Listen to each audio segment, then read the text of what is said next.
memutuskan lebih banyak. Maka kata Abdullah bin Mas'ud, la jarma la arfa'u ilaihi ba'da hadisan. Udah enggak ngomong lagi saya. Nabi cuma berubah wajahnya terus ngomong begitu. Wah, kalau dia mana? Pegal orang tuh urusannya. Nabi Abdullah bin Mas'ud aja pasti ngadu dengan semangat berat ini pasti kan. Nabi cuma bilang begitu. Ya, kalau Allah dan Rasulullah gak ketemu siapa lagi mati. Hanya wajahnya berubah. Tadi lihat Nabi Musa, begitu lebih banyak. Kata Abdullah bin Mas'ud, udah saya nggak punya kata-kata lagi untuk Nabi Bakar. Saya nggak bisa ngomong lagi.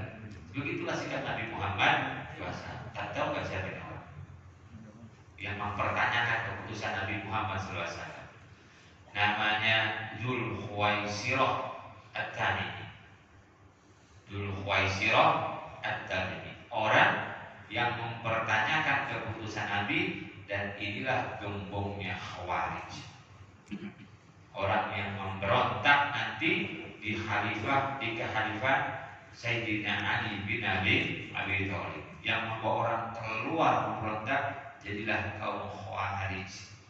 Perpecahan pertama dalam Islam karena orang-orang yang begini, orang-orang yang ekstrim seperti ini, orang-orang yang radikal seperti ini. Di hadapan Nabi pun, Nabi kenapa enggak memutuskan dengan hukum Allah Subhanahu wa Ta'ala? Luar biasa. Di depan Nabi itu masih rasa. Nah ini ya, asal masa Khawarij. Nanti dialah pemimpin orang Khawarij. Khawarij ketika perang sifil nanti yaitu Sayyidina Ali bin Abi Thalib dengan Muawiyah bin Abu Sufyan, pecah dua umat Islam.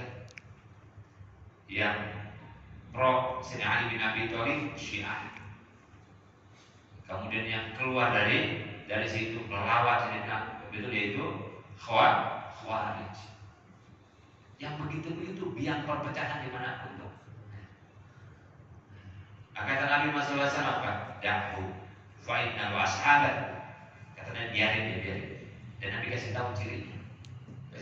Da'hu fa'inna wa ashabat yahdi wahadakum sholatuhu ma'a sholatihim wa siyamahu ma'a siyamihim. Biarin aja orang begitu.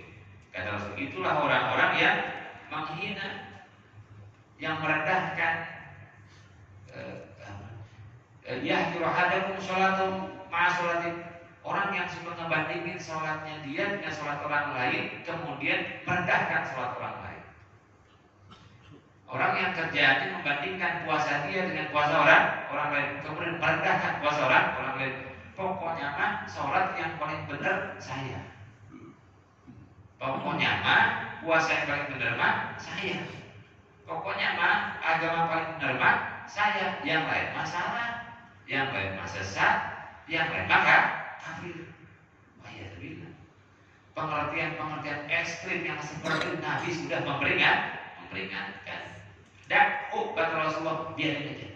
Itu orang-orang yang suka kalau sholat itu kasar, ini doang besar. Mereka memahami agama itu begitu sempit. Mereka anti terhadap perbedaan pandangan, interpretasi dalam hujah, dalam dalil. Kalau kita mencantai kita mas, ya santai kita. Oh itu perbedaan pendapat. Imam Syafi'i kunut, Imam Ahmad bin Hanbal kagak. Udah gitu, akur kita mantap. Nah model orang-orang ini kagak. Enggak nih. Pokoknya mah itu mah gagasan. Itu mah dollah. Itu mah sesat. Itu mah fitnah. Luar biasa. Mau puasa begitu gagasan. Puasa sih pakai nawa itu segala. Dari mana itu? Kalau jangan santai. Yang nawa itu surga, yang gak nawa itu surga. Gitu aja. Mereka anti yang begitu. Ini Khawarij. Tapi jangan bilang jangan. Maksudnya Nabi ngasih tahu ciri-cirinya begitu, suka nyela ibadah orang lain. Dari zaman dulu. Ya. Bahkan ketika Sayyidina Ali bin Abi Thalib dengan Muawiyah, kenapa mereka keluar? Khawarij. Dia kata kharaja keluar karena ketika perang sifil itu para sahabat yang tersadarkan dulu damai kita nih. angkat Quran tuh, pakai angkat Quran, kembali kepada Allah Subhanahu wa taala. Damai ini.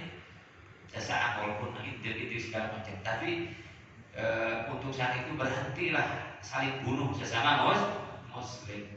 Namanya arbitrase, tahkim, ngobrol udah berhenti daripada saling bunuh. Nggak ngerti nih, khawarij enggak, ya khalifah enggak, la hukma illallah. Oh luar biasa, nggak ada hukum Allah, bunuh terus itu. Mereka memang nggak kenal musyawarah, kagak mereka. Itulah paham radikal khawarij. Jadi khawarij biang itu ini zaman udah ada, yaitu Dzulkhuwaisarah at-Tamimi. Gitu ya. Ma'asulatihim yaqra'una al-Qur'an la yujawizu taraqihim. Mereka baca Quran tapi gak lewat tenggorokan, cuma di mulut doang. Hafal Quran cuma di otak saja. Bahkan nanti yang membunuh Sayyidina bin Abi Thalib orang yang hafal Quran, pintar, tapi gak nyampe hati tuh. Musuhan mulu, ribet, ya, susah bersatunya umat Islam gara-gara model-model begini. Selalu ada yang kayak gitu ya Allah. Naudzubillah. Bahkan mereka itu sahabat Nabi Muhammad SAW, mereka itu keluar dari agama secepat keluarnya anak panah dari busur. Sebetulnya mereka lagi tinggalin agama Rasul yang lembut, yang nikmat, yang syahadu, yang akhlakul karimah. Gara-gara cara ibadah dia sama orang tuanya beda, dia marahin orang tuanya. Dia wah begini mulu, dari dulu ibadah model begitu aja. Mana ada Rasulullah ngitung jikir pakai tasbih. Orang punya dari dulu pakai tasbih.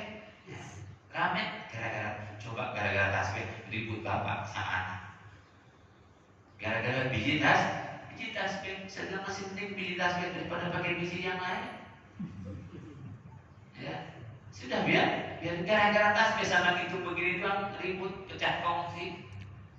Ini kan jadi gini, perbuatan radikal itu awalnya adalah pemikiran yang radikal, pemikiran ekstrim dulu, baru nanti perbuatan ekstrim, mengkafirkan, tidak langsung membunuh musuh itu. Punya pemikiran bahwa yang beda dengan dia adalah kafir. Kalau kafir boleh dibunuh. Dari situ dia pemikiran. Enggak, kok kami gak radikal?